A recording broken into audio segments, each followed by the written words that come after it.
It's wild to me still that in your first year at Kansas State, you went and you had this kind of a season. Were you, when you got the job, did you because we talked in the offseason, right?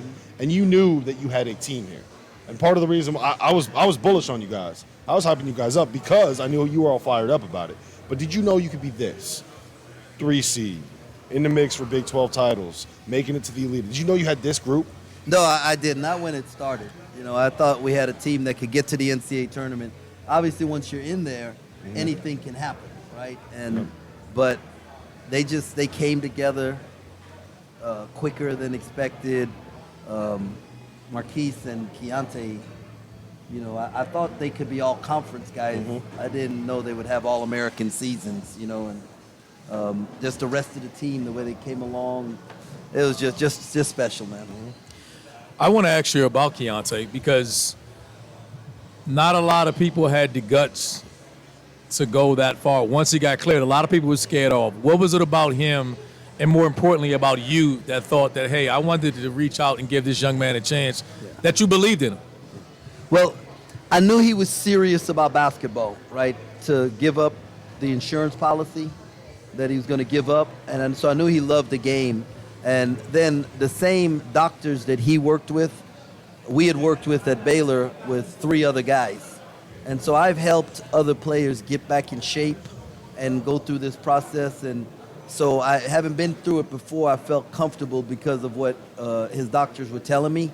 And I felt like we had stuff in place to be able to monitor him and all the things that he needed. But, Randolph, what's crazy is that African-American male are more susceptible to cardiac arrest than any other demographic in the world, and it most of the time, actually all the time, they don't have a fail-safe in place, right?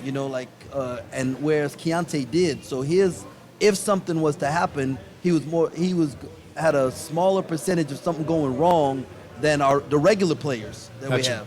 And so my thing was I had to make our whole staff, make our whole team, all the medical people aware of it because we had more guys on the floor that did not have the protection that Keyonte had. Because you had to convince administration too as well, if I'm not mistaken. I mean, that goes for you to say, hey, I want this guy. I mean, there's a chain of command that goes through to convince everybody that, hey, this young man is going to be okay. Yeah, and once our doctors were aware of everything, like just the risk that every one of our athletes all of us take. Yeah, then they felt comfortable. Good. When you're coaching a guy that's gone through that, right? Like one of the things about coaching, you try to push people past their limit, right? Yes. Push them past the point of exhaustion. Push them to try to be their best selves. When you're dealing with a guy that's had that heart issue, it takes a while. Like that can't be the easiest thing to do when you know he's had that happen. When you say, "No, you can do more," if he's like, "I'm good," you know what I mean? Like, so how do you've had experience with that? So how do you kind of balance those two things? The first time I had to go through it, I was so concerned that every time someone breathed, the young man breathed heavy, it was a heart thing. But having gone through it a few times, it was great to be able to educate Keyonte with the difference between what is lungs, what is legs, and what's heart. What is mind? And then we were able to show him. Had other guys wear heart monitors so he could see their heart rate as compared to his, to see where he was at and what was, hey, you could push a little harder, and what was, okay, now, hey, we're going to shut you down here. And so having the expertise in that aspect of dealing with it, and then having the information, the data to show him, was able to give him comfort in that he could push himself. All right. So now that we've talked about the important stuff, let's talk about basketball stuff. Now I'm going to ask you a question here. I know you've been asked it before, but I need you to be honest. Because no matter what you say, I believe what I believe. Okay? I believe what I believe. The alley-oop. That was a call. That was set up, right? I'm going with Markquis Nowell's answer, right? Markquis Nowell said, like, "Hey, we're not gonna tell anybody because that'll give it away." I'm gonna tell you, it was 2 players making a play, and just like the end of the Kansas game when you asked me about that, there was multiple options in what we were gonna do, and that was 2 players making a play on You know what else Markquis said, though, is he turned to Isaiah Thomas and said, watch this. I didn't give away a little bit what was going on there. I mean, just saying. I'm just saying. Well, I had no clue that he did that. That wasn't part of the script. Yeah, that wasn't part of the script. Okay. I felt though I had taken this emotional roller coaster ride. You had two people on your staff and one player, Kevin Sutton as a coach and Ishmael Massoud as a player. So I felt like I rode this roller coaster ride with you guys all year long, and thank you for a hell of a ride. You're so deserving of the National Coach of the Year award, and you guys came from out of nowhere to be among the best teams in the country. Question to you I have, what does this team look like going forward? How impactful will it be from transfer portal, philosophy-wise, or will it be high school freshmen? Like, how do you plan on building Kansas State? Well, we want to be playing this weekend next year, right? That's just going to be the approach we'll take every year. You can't. I don't know that you can do that if you have 5 freshmen out on the floor playing a bunch of minutes and stuff like that. And so we're going to hit the transfer portal very hard. And I want to find 2 guards that have played 90 games of college basketball, that are passionate about getting better, and they want to win. And we got this year we had the sub offense for defense at the 5 spot. Yeah. And play some guys who really could be more 4 wings at the 5 spot, and I want to change that next year and get somebody who can command the middle but is versatile enough to grab a rebound and start a break and can stretch the floor, do some dribble handoffs, be a lob threat. I want a guy like that. And with Naquan Tomlin, he's gonna see what the NBA says and then make a decision. He comes back, I think he could have an All-American type year for us. And so, we're excited about the future. Got 3 great freshmen coming in. I just don't want to put the weight of the world on their shoulders. Right. And like I said, hopefully next year I can't do this interview with you. Coach, I got to ask you one thing RC and I have talked about for years. Sometimes we can overanalyze every little thing, X's and O's, that happens in a game. But sometimes it's just about who has more dudes. Yeah. And you alluded to that after your win against Kentucky in the NCAA tournament. Can you speak to what that meant in the moment when you said that and your general philosophy on that? Yeah, as coaches, we draw up these great plays, right? Tell them, Coach. And tell them, Coach. But when we draw those up, those O's, we think all those O's have to be guarded. And if those O's don't have to be guarded, then those X's have to, right? You got to have some dudes. Everybody else knows what you're doing too, and players just got to go make plays. I don't know if Coach drew up you're going to cross over Jamal Williams. He going to fall down. We going to look at him with your fingers and say, come here, bro, and then drill the 3. I don't know if Coach ever drew that up. That wasn't in the playbook. Today's episode of the Field of 68 After Dark is presented by our partners over at Underdog Fantasy, the easiest place to play college basketball pick'em, where you can win real cash prizes simply by picking player stats in this weekend's Final 4 games. And pick'em, all you do is pick whether a player will go higher or lower on Underdog's projected totals, whether it's points or rebounds or assists or all of them combined. If you're like me and you think Adama Sanogo is going to go nuts this weekend, pick higher on his points projection, pick higher on his rebounds projection, maybe throw in a lower on Matt Bradley's scoring totals, a higher on Isaiah Wong, whatever it is that you like. Put them all together, and if you hit them all, then you can win as much as 20 times your money on a single game. Underdog's slick mobile app is easy enough that dummies like Jeff Goodman have even figured out how to use it. So go to UnderdogFantasy.com or download the app and use the code FIELD, that's FIELD, to get a 100% deposit match up to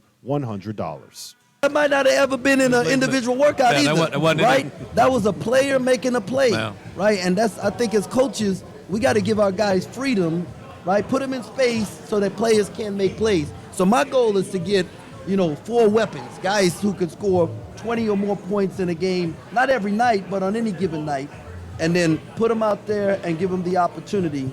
And, we won a national championship at Baylor because we had 3 guys who could get 30 on any night. Right? And that's the goal.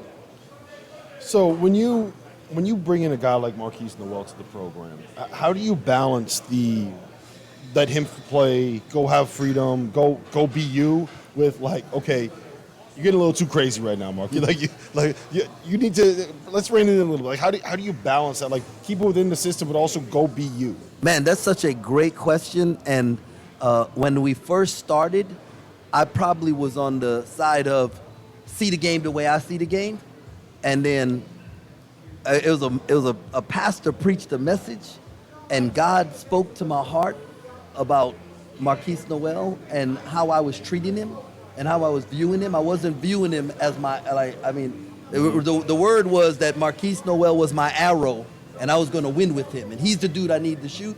And I called him in my office, and I apologized to him because I was looking at all the other point guards I'd coached, right? And he wasn't all that. He was my arrow, and I told him we're going to win with him, and I wanted him to go play his game. But what was going to happen is I was going to spend more time trying to see the game the way he saw the game, right? And less time trying to get him to see the game the way I saw the game, and then come to that compromise of, because all I need him to do is take care of the ball, right? You can do what you want, but just don't turn the thing over.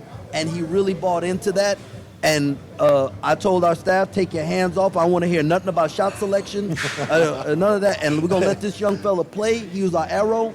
And, man, he just blossomed in it. Hey, RC, how many shots would you have taken if your coach was like, I'm not worried about shot selection? Listen, imagine letting him do that. I'm laughing because it is relatable in that when you have that relationship. That's what I grew up playing with, a coach that gave me confidence to say, now you dials you back because with that long leash comes a level of expectations. You set the parameters and you allow him to play with that. And it's funny because I called Sutton while I was here and we talked about that. Because I asked him, I said, how does, as a staff, and this is more, I ask you this, as a coach, when you do that and you win with that, and then sometimes you lose with that. And you got to be okay with that. And obviously, you're okay with that. And I thought of, because again, I put myself in Markquis' situation. And I thought, okay, he's strong enough and you're okay with going this far. And then do you wonder now, like, hey, do I do a better job of maybe dialing him in those last few minutes? He played an unbelievable game. But you know, people can nitpick and say, oh, maybe they can run more sets or maybe run the extra isolation plays. Like, do you look back at the last couple minutes of possessions of a game like that and say, oh, you just okay with where it ends? Well, obviously, we go back and analyze everything. Right. And there was a stretch there where we caused 4 turnovers and we didn't capitalize on it. And we probably need to make simple plays in those situations, right? But the same between the leg pass that he threw to Naquan Tomlin that ended up being a turnover, right? Quan bobbles it, we don't get it finished, was the same when he threw to Keyonte against Yes, it can't be good when it's good and then bad when it's bad. Right, so you guys, but I'll tell you this, if Keyonte Johnson is on the floor for more than 18 minutes, right, then there's a different outcome. So it's not necessarily what we were doing, it's who we was doing it with, right? And like, I mean, Florida Atlantic played great defense, man, because my man had 2 fouls early in the first half, and then he had 5 fouls, with like 8 to go, You're not bitter about that at all. When he was able to play, we went from down 6 to up 5. I want to ask you something serious as being a black head coach in your journey. There's so many people. Your journey is different. Like we just had Rodney here. He was a head coach at previous stops. Yes. For you to wait as long as you did and then to have this type of success, what does that mean and how important is that journey for a black head coach? Is it for you? Well, I hope that I make it easier for the next Jerome Tang, that he can get it a little sooner, right? But I don't regret my journey at all because I had to get to a point in my life where being a head coach, the title, that wasn't the thing that defined me, that who I was as a man defined me, and my relationship with God, how I love my wife and raise my children, that I didn't need that title. And when I was able to set that aside and say, God, whatever it is you have for me, I will do, then it allowed me to realize that this coaching thing, it's not about the X's and O's and stuff. We manage people, right? We manage people and try to put people in a situation for them to live their best life. And when my mindset changed from me trying to get good and get the job, to me helping others get the job, or me helping others grow in their journey in this basketball thing, it just made me a better prepared for what I do right now and why we've had success this year. Have you finished the movie room in your house yet? Huh? Have you finished the movie theater in your house yet? Yeah, the movie theater is done. Now I have to learn how to operate it, but the movie theater is done. All right, so here's my proposal. Next year we come out again for a Field of 68 live show, and then we have a screening because you guys got to see this movie theater he's got. Tell him how big the screen is. It's like 120 inches. Yeah. It might be bigger than that now. Wow. About as big as this up Wow. here, right? Yeah, it's like that. Well, listen, Jerome. Wait, I got one more. Oh, go I'm ahead, sorry. go ahead. Lil Baby, Lowdown. Where did the love for that song come from? How did the movement with the clap and all that, where did it come from? All right. So from the start of the year, the guys pick a song, right? And we clap. So the very first time we done, remember, this is the first time I've ever stood at the front of the room before a game, and the first time they've ever seen me stand at the front of the room for a game. So I tell, hey, what song? Pick a song. I don't even know what the song was, right? And so we started clap. And then, as they figure out okay, so this is what we're going to do. This is what coach is about. So then they started picking different songs. Well, that one kind of hit. I like the beat. I didn't know who sung it. I didn't know the name, didn't know anything about it, right? And so we've been doing this for a while. And 6 weeks ago, I asked my son, his name is Seven. I said, Seven, who's Lil Baby? And he's like, Daddy. And so he breaks it down to me, right? So then, lo and behold, this is 6 weeks later, my son, he comes to me, he says, Daddy, everybody on campus thinks you're so cool because you know Little Baby. I'm almost tempted to tell him. You don't have no idea what it is. So really, all I do is they pick the song, I look at Naquan Tomlin, he gets me on beat. Once I get on beat, then I just hit him with the hitch. Right? You get it with the two-step. You just go right to the two-step. Right there. My feet never move, my upper body moves a little bit. I kid you, that's all that is. But It was incredible, man. I had so much fun watching your team, but I had so much fun watching those videos throughout your run as well. I congratulate you on a phenomenal season. The Naismith Coach of the Year, Kansas State head coach Jerome Tang.